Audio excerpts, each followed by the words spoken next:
শ্রোতা বন্ধুরা, শুরু করছি মঞ্জিল সেনের গল্প দানপত্র। পুরোটা সময় সাথেই থাকুন। জ্যাঠামণির চিঠিটা পেয়ে খুব অবাক হলো কুশল। সেই যে বছর 20 আগে ওর বাবা ওদের নিয়ে গ্রাম ছেড়েছিলেন, তারপরে ওখানকার সঙ্গে কোনো সম্পর্ক রাখেননি। জ্যাঠামণিও এতদিন ওদের খোঁজ খবর করেননি। ওর তখন বয়স মাত্র 7। বাবার সঙ্গে জ্যাঠামণির কি নিয়ে যেন খুব কথা কাটাকাটি হয়েছিল। জ্যাঠাইমাও তাতে যোগ দিয়েছিলেন। ওর এখনও মনে আছে, মা দরজার একপাশে ঘোমটা টেনে পাষাণ মূর্তির মতো দাঁড়িয়েছিলেন। একটা কথাও বলেননি। সেই দিনই বাবা ওকে আর মাকে নিয়ে হুগলি শহর থেকে একটু দূরে ওর মামা বাড়িতে গিয়ে উঠেছিলেন। ওদের ওখানে রেখে তিনি চলে গিয়েছিলেন কলকাতায়। হাড় ভাঙা পরিশ্রম করে তিনি নিজের পায়ে দাঁড়িয়েছিলেন। তারপর ওদের মামাবাড়ি থেকে নিয়ে এসেছিলেন। যতদিন ওরা মামাবাড়ি ছিল বেশ সুখেই ছিল। দাদু দিদিমা বেঁচে ছিলেন না, কিন্তু দুই মামা ওকে আর মাকে বুক দিয়ে আগলে রেখেছিল। বাবাকেও ওখানে থেকে যেতে বলেছিলেন। ওখানে কাজের ব্যবস্থা করে দেবেন একথাও বলেছিলেন। কিন্তু বাবা রাজি হননি। তিনি ছিলেন খুব আত্মাভিমানী। নেহাত নিরুপায় হয়ে ওদের মামাবাড়িতে রেখেছিলেন। পরে কুশল জেনেছিল, গাঁয়ে ওদের দোতলা বাড়ি, প্রচুর জমি জমা, ধান ভাঙার কল, যা কিছু ছিল সবই জ্যাঠামণি বাবার সরলতার সুযোগ নিয়ে নিজের আর জ্যাঠাইমার নামে করে নিয়েছিলেন। জ্যাঠতুতো 2 দিদি পর্যন্ত মার সঙ্গে খারাপ ব্যবহার করত। এসব নিয়েই বাবা একদিন কথা বলতে গিয়েছিলেন। তার ফলেই কথা কাটাকাটি। এসব কথা কিন্তু কুশল বাবা কিংবা মার মুখে শোনেনি, শুনেছে বড় মামিমার মুখ থেকে। তিনি বলতেন, ঠাকুর জামাইকে এমনভাবে যারা ঠকিয়ে আখের গুছিয়ে নিল, ভগবান তাদের একদিন না একদিন শাস্তি দেবেনি। বড় মামিমার মনটা ছিল বড় কোমল। মাকে বুঝতেই দিতেন না যে তিনি ভাইদের আশ্রয়ে আছেন। সংসারের সব কাজে মার সঙ্গে পরামর্শ করতেন। বড় হয়ে কুশল বুঝেছিল, মাকে সংসারের মধ্যে একাত্ম করে নেওয়ার জন্যেই তিনি ওটা করতেন।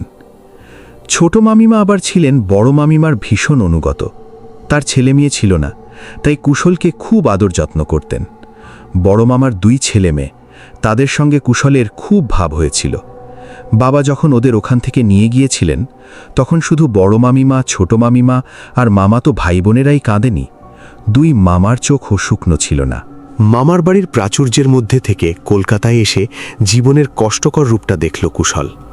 বাবাকে তখনও উদয়াস্ত পরিশ্রম করতে হয়। সামান্য রুজি নিয়ে ব্যবসা শুরু করেছিলেন, মোটামুটি দাঁড় করিয়েছেন। একটা পুরনো বাড়ির 1 তলার স্যাঁতস্যাঁতে একটা ঘর, এজমালি কলঘর আর বারান্দার এক পাশে চট দিয়ে ঘেরা রান্নার ব্যবস্থা, এই ছিল ওদের সংসার। কুশলের তো কান্নাই পেয়ে গিয়েছিল। মার মুখে কিন্তু এতটুকু ম্লান ছায়া পড়েনি, বরং তিনি যেন নিজের সংসার পেয়ে খুশিতে ডগমগ হয়ে উঠেছিলেন। কুশল বাড়ির কাছে একটা সাধারণ স্কুলে ভর্তি হয়েছিল। লেখাপড়ায় বরাবরই ভালো ছিল। স্কুল কলেজে খুব ভালো রেজাল্ট করেছিল। ইলেকট্রনিক্স ছিল ওর প্রিয় বিষয়, তাই নিয়েই শেষ করেছিল পড়া। 2 বছর হলো ও দিল্লিতে একটা বহুজাতিক সংস্থায় চাকরি করছে। ভালো মাইনে, ফ্রি কোয়ার্টার্স, গাড়ি আরও অনেক সুবিধে পেয়েছে অফিস থেকে। তার আগেও বেশি কিছুদিন কলকাতায় চাকরি করেছিল। দুঃখ শুধু একটাই, যখন সবে ওরা সুখের মুখ দেখতে শুরু করেছে, একটা ভালো বাড়িতে গুছিয়ে বসেছে, ঠিক তখনই পরপর বাবা আর মা মারা গেলেন। জ্যাঠামণির চিঠিটা তাই ওকে অবাক করেছিল। মনে মনে ও যে একটু বিরক্তিবোধ করেনি তাও নয়। ওদের দুঃখ কষ্টের জন্য জ্যাঠামণি যে দায়ী, এটাও কেমন করে ভুলবে। চিঠিটাও পড়ল। স্নেহের কুশল, তুমি আমার পত্র পাইয়া খুব আশ্চর্য হইবে, সেটাই স্বাভাবিক। তার আগে জানাই, তোমার বর্তমান ঠিকানা আমি তোমার মামাবাড়ি হইতে সংগ্রহ করিয়াছি। তোমার পিতা আমার সহোদর, তাহার সহিত আমি যে ব্যবহার করিয়াছি, ঈশ্বরের বিচারে তাহার ক্ষমা নাই। তাই এই বৃদ্ধ বয়সে আমি অনুশোচনায় দগ্ধ। আমার 2 কন্যাও অকালে আমাদের মায়া কাটাইয়া চলিয়া গিয়াছে। যে লোভে অন্ধ হইয়া আমি আমার সহোদরকে সব কিছু হইতে বঞ্চিত করিয়াছিলাম, সেই পাপের শাস্তি এখন আমাকে ভোগ করিতে হইতেছে। আমি বৃদ্ধ, অনুতপ্ত, তোমার নিকট ক্ষমা প্রার্থী। তোমার কাছে একান্ত অনুরোধ, একবার তুমি আসিয়া আমার সহিত সাক্ষাৎ করো। তোমাকে আমার অত্যন্ত প্রয়োজন। আমার অপরাধের প্রায়শ্চিত্ত করার সুযোগ একবার আমাকে দাও, ইহাই আমার একান্ত অনুরোধ। নতবা মরিয়াও আমি শান্তি পাইব না। আশা করি তুমি এই অনুতপ্ত সর্বহারা বৃদ্ধের অনুরোধ উপেক্ষা করিবে না। তোমার জ্যাঠামণি। তুমি যথাশীঘ্র আসিও, কারণ আমি মৃত্যুর পদধ্বনি শুনিতে পাইতেছি। কয়েকবার পড়ার পর স্তব্ধ হয়ে বসে রইল কুশল। ছোটবেলার দিনগুলির কথা যেন ছবির মতো ওর চোখের সামনে ভেসে উঠছে। কয়েকদিন পরে রাজধানী এক্সপ্রেসে হাওড়া স্টেশনে এসে নামল কুশল। ট্রেন সেদিন অস্বাভাবিক লেট ছিল। রিটায়ারিং রুমে স্নান পর্ব সেরে স্টেশনের ডাইনিং রুমেই ও খেয়ে নিল। তারপর একটা লোকাল ট্রেন ধরল। যে স্টেশনে ওকে নামতে হবে সেখান থেকে ওদের গ্রাম বেশ কিছু দূরে। শীতকাল। স্টেশনে যখন ও নামল তখন চারদিক অন্ধকার। একটা সাইকেল রিকশায়ও উঠে বসল, সঙ্গে শুধু ছোট্ট একটা সুটকেস। চারদিকে অনেক পাকা বাড়ি উঠেছে। সেই গ্রাম এখন আর চেনা যায় না। জ্যাঠামুনির নাম বলতেই রিকশা চালক চিনতে পারল। আধ ঘন্টা 40 মিনিট পর দোতলা বাড়িটার সামনে এসে থামল রিকশা। কুশল তাকিয়ে দেখছিল। এই বাড়িতেই ওর বাল্যকাল কেটেছে। অনেকটা জমি নিয়ে বাড়ি, তাই আশপাশ ফাঁকা। অন্ধকারে যেন ডুবে আছে বাড়িটা। রিকশা চালক বলল, বাড়িতে কেউ আছে বলে মনে হতেছে না বাবু। কুশল ভাবল, এই অভিশপ্ত পুরীতে জ্যাঠামণি এখন একাই থাকেন, তাই বোধহয় এত অন্ধকার। ও রিকশা চালককে বলল, তুমি একটু অপেক্ষা করো, আমি দেখে আসি।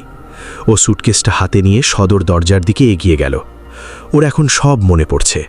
গেট থেকে বেশ কিছুটা ভেতরে বাড়িটা, গাছগাছালিতে ঘেরা। সদর দরজায় কয়েকবার কড়া নাড়তে হলো, তারপর খুলে গেল দরজা।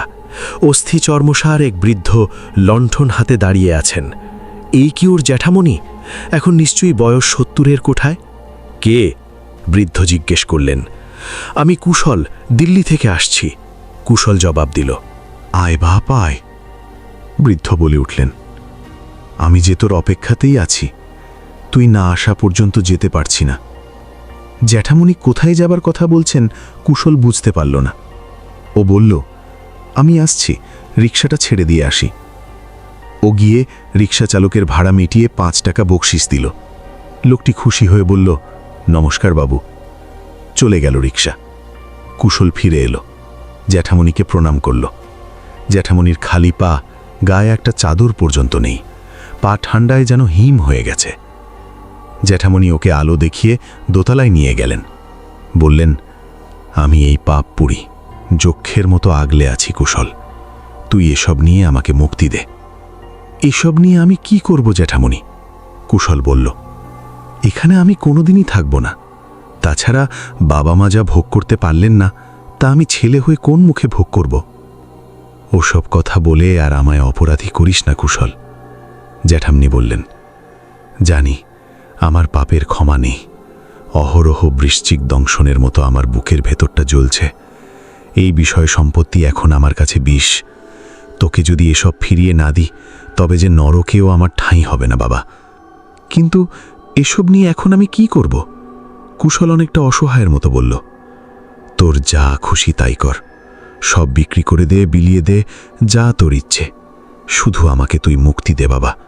আমাকে দায়মুক্ত না করলে আমার যে মুক্তি নেই বাবা। জ্যাঠামণির গলায় যেন কাঁকুতি ঝরে পড়ল।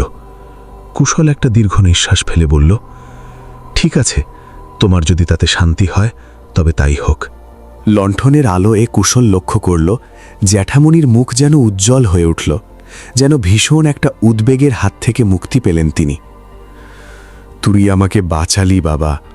পরম স্বস্তির কণ্ঠে তিনি বললেন, ভগবান তোর মঙ্গল করুন। তুই একটু বস, আমি আসছি। তিনি ঘর থেকে বেরিয়ে গেলেন। কুশল তাকিয়ে দেখল, ঘরে একটা বড় খাট আর কিছু আসবাব, দুটো আলমারিও চোখে পড়ল। জ্যাঠামণি ফিরে এলেন, তার হাতে একটা বড় খাম। সেটা কুশলের হাতে দিয়ে তিনি বললেন, এর মধ্যে আমার দানপত্র আছে। বাড়ি, জমি জমা, বিষয় সম্পত্তি সব আমি তোর নামে লিখে দিয়েছি। উকিলের সামনে সই করেছি। 2 জন সাক্ষীর সইও আছে। কোনো গোলমাল নেই। কুশল খামটা টেবিলের ওপর রাখল। জ্যাঠামণি বললেন, রাত্রিরে তোর খাবার অসুবিধে হবে। আমি একা মানুষ, রাত্রিরে আর রান্নাবান্নার ঝামেলা করি না। খই দুধ খেয়েই কাটিয়ে দিই। তুই আজ আসবি জানলে ব্যবস্থা করতাম। নিয়ে তুমি চিন্তা করো না জ্যাঠামণি, কুশল বলল। আমি আজ বেলা করে খেয়েছি, একেবারে খিদে নেই। তবে তোর বিছানাটা করে দিই, জ্যাঠামণি বললেন। তুমি কেন করবে? কুশল বাধা দিয়ে বলল। আমি নিজেই করে নিতে পারবো, লেপ মশারি সবই তো আছে দেখছি। ঠিক পারবি তো বাবা? জ্যাঠামণির গলায় একটু কিন্তু কিন্তু ভাব। হ্যাঁ হ্যাঁ, কুশল বলল, দিল্লিতে আমি একাই তো থাকি, নিজের অনেক কাজই আমাকে করতে হয়, তুমি চিন্তা করো না। তবে তুই বিছানা করে শুয়ে পড়, অনেক ধকল গেছে আজ তোর। এই লণ্ঠনটা ঘরে রইল। জ্যাঠামণি বেরিয়ে যেতে গিয়ে আবার ফিরে দাঁড়ালেন। তারপর বললেন, তোরা যখন এখান থেকে চলে গেলি তখন তুই খুব ছোট। ছোটবেলার কথা মনে আছে তোর? কিছু কিছু আছে, কুশল বলল। বাবার সঙ্গে তোমাদের কথা কাটাকাটি হচ্ছিল। আমার মা ঘোমটা টেনে দরজার পাশে চুপ করে দাঁড়িয়েছিলেন, সেই দৃশ্যটা স্পষ্ট মনে আছে। তোর মা ছিলেন সাক্ষাৎ লক্ষ্মী, জ্যাঠামণি বললেন। শত অবিচারেও কোনোদিন মুখ ফুটে প্রতিবাদ করেননি। আমি মা লক্ষ্মীকে পায়ে ঠেলেছি। কুশলের কানে একটা দীর্ঘশ্বাসের শব্দ ভেসে এলো। তারপরেই চলে গেলেন জ্যাঠামণি। কুশল বিছানা করে শুয়ে পড়ল। শীতের রাত, তার উপর সারা দিনের ধকল। লেপ মুড়ি দিয়ে বালিশে মাথা ঠেকাতে না ঠেকাতেই চোখে নেমে এলো রাজ্যের ঘুম। সকালে ঘুম থেকে উঠে হাত মুখ ধুয়ে কুশল ঘরে ফিরে এলো। খামটা টেবিলের ওপর ছিল। সেটা হাতে নিয়ে ভেতরের কাগজটায় ও একবার চোখ বোলালো, তারপর রেখে দিল সুটকেসের ভেতর। একটু চা পেলে ভালো হতো। জ্যাঠামণি হয়তো এখনও ওঠেননি, বুড়ো মানুষ। ও বেরিয়ে পড়ল, যদি বাইরে কোনো চায়ের দোকান চোখে পড়ে। কিছুটা হাঁটবার পর একটা বাড়ি দেখতে পেল কুশল। এই বাড়িটাও আগেও ছিল। ওর মনে পড়ল এই বাড়িতেও আসত। বাড়িটার সামনে দাঁড়িয়ে কুশল ইতস্তত করছিল।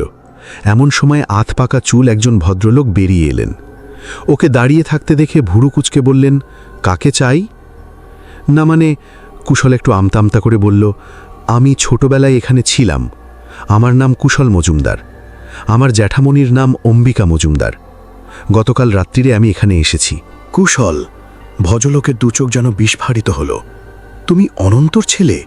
হ্যাঁ, কুশলের মুখে হাসি ফুটল। এ বাড়িতে আমি ছোটবেলায় আসতাম। আসতেই তো তোমার বাবাজি আমার খুব বন্ধু ছিলেন। ভদ্রলোক বললেন, আমি কত বলেছিলাম বিষয় সম্পত্তির জন্য কেস লড়তে। এখানকার সবাই জানত তোমার জ্যাঠামণি কেমন করে তোমার বাবাকে ঠকিয়েছিলেন। সাক্ষীর অভাব হতো না, কিন্তু তোমার বাবা কিছুতেই রাজি হননি। দাদার বিরুদ্ধে কোর্ট কাছারি প্রাণ গেলেও নয়, এ কথাই বলেছিলেন তিনি। এসো, ভেতরে এসো। তিনি কুশলকে ভেতরে নিয়ে গেলেন। বাড়ির সবাইকে ডেকে ওর সঙ্গে পরিচয় করিয়ে দিলেন। এর মধ্যে একটি বউ এক পেয়ালা চা আর একটা রেকাবিতে কুচো নিমকি দিয়ে গেল। চায়ে চুমুক দিয়ে কুশল যেন বাঁচল। তারপর হঠাৎ, তুমি এখানে? সেই ভদ্রলোক বললেন, তোমার জ্যাঠামণির খবর তোমাকে কে দিল? কে আবার দেবে? কুশল হাসল। জ্যাঠামণি নিজেই আমাকে এখানে আসার জন্যে চিঠি লিখেছিলেন। বিষয় সম্পত্তি সব আমাকে দিয়ে তিনি মুক্ত হতে চান। এই সুবুদ্ধিটা যদি তার আগে হতো। ভদ্রলোক বললেন, তা গতকাল রাত্রিরে তুমি এসেছো বললে, কোথায় উঠেছ? কেন, আমাদের বাড়িতেই। কুশল অবাক হয়ে জবাব দিল, আর কোথায় উঠব? জ্যাঠামণি তো আমার অপেক্ষাতেই ছিলেন। তোমার অপেক্ষায় ছিলেন? এবার যেন ভদ্রলোকের অবাক হওয়ার পালা। হ্যাঁ, কাল রাত্রিরে তার সঙ্গে অনেক কথা হলো। জ্যাঠামণি অনেক দুঃখ করলেন অতীতের ঘটনার জন্যে। তার দানপত্র আমার হাতে তুলে দিলেন। আমিও বেশি নিতে চাইনি, কি হবে এসব দিয়ে আমার। ঘরের মধ্যে কয়েক মুহূর্ত কেউ কথা বলল না। তারপর সেই ভদ্রলোকই মৃদু কণ্ঠে বললেন, তোমাকে একটা কথা বলা হয়নি। 3 দিন হলো তোমার জ্যাঠামণি মারা গেছেন। শ্বাসকষ্টে ভুগছিলেন। বাড়িতে একজন কাজের লোক ছিল, সেই তার দেখাশোনা করত। সেও চলে গেছে। আমরাই তোমার জ্যাঠামণিকে দাহ করেছি। কিন্তু আমি যে, হতভম্বের মতো বলল কুশল। তখনই ওর মনে পড়ল, জ্যাঠামণির সঙ্গে দেখা হতেই তিনি বলেছিলেন, আমি যে তোর অপেক্ষাতেই আছি, তুই না আসা পর্যন্ত যেতে পারছি না। তবে কি তার অনুতপ্ত আত্মা যতক্ষণ পর্যন্ত না দলিলটা ওর হাতে তুলে দিচ্ছে ততক্ষণ মুক্তি পাচ্ছিল না? এতক্ষণ আপনারা শুনলেন মঞ্জিল সেনের গল্প দানপত্র। শ্রোতা বন্ধুরা, এতক্ষণ আমাদের সঙ্গে থাকার জন্য আপনাদের জানাই আন্তরিক ধন্যবাদ। ভিডিওটি যদি আপনাদের ভালো লেগে থাকে তাহলে অবশ্যই ফলো করবেন, আর লাইক, কমেন্ট ও শেয়ার করে ফিলিংস দ্য ভয়েস অফ আনটোল্ডের সাথেই থাকবেন। ধন্যবাদ।